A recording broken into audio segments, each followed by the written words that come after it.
In the fall of 1777, King George's strategy in North America was not going as planned.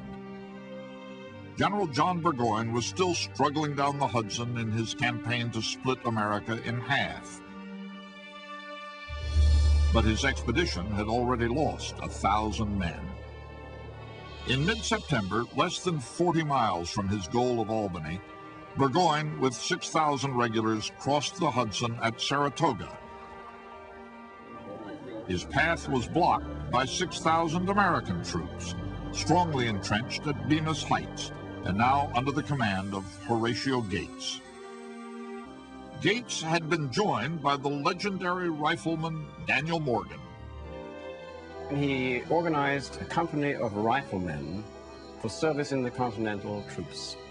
And these were riflemen from the Virginia frontier who were crack shots. And they began to practice, and people came to see them, and the press reported absolutely remarkable skill. And it was a little bit reminiscent of the story of William Tell in Switzerland, the national hero, who could shoot an apple with his bow off his son's head. These men shot apples off the heads of their friends. They were that good. On September 19th, near the American camp at Bemis Heights, Morgan's riflemen were ready for a fight. They soon found one. The Redcoats advanced.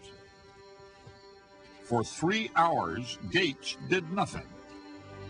Finally, at noon, he sent out Daniel Morgan's riflemen.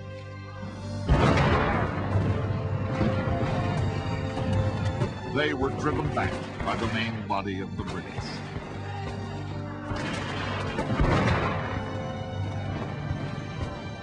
Using tactics borrowed from the Indians, Morgan now positioned his men throughout the woods, even in the trees. 11 more American regiments, 4,000 men, swarmed across Freeman's Farm. Such an explosion of fire I had never had any idea of before. And the heavy artillery, like great peals of thunder, almost deafened us. Lieutenant William Digby. By dusk, Burgoyne held the field, but at a cost of nearly 700 men, a third of his soldiers who fought that day. Still refusing to retreat, Burgoyne on October 7th led 1,500 of his best troops toward the American line at Bemis Heights. The British were outnumbered more than 2 to 1. Burgoyne ordered a withdrawal, but the aide sent to deliver this message was shot. The fighting went on. Burgoyne's army was decimated. 600 troops killed, wounded, or captured.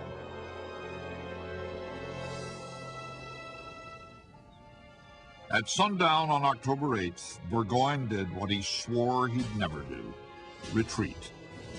It was too late. As his beaten soldiers headed toward safety, the rebels moved to cut them off. At the village of Saratoga, Burgoyne was surrounded. Over the next 3 days, in 2 councils of war, his officers urged him to surrender. Finally, on October 15th, Burgoyne accepted the unacceptable.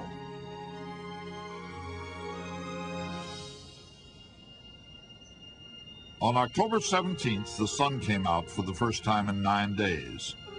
Burgoyne had been wearing the same clothes for 2 weeks, in spite of bullet holes in his hat and waistcoat. To surrender his army, he changed to his finest scarlet uniform. General Burgoyne saluted his conqueror and said, "The fortune of war, General Gates, has made me your prisoner." As the British soldiers began to surrender their arms, the American soldiers sympathetically averted their eyes.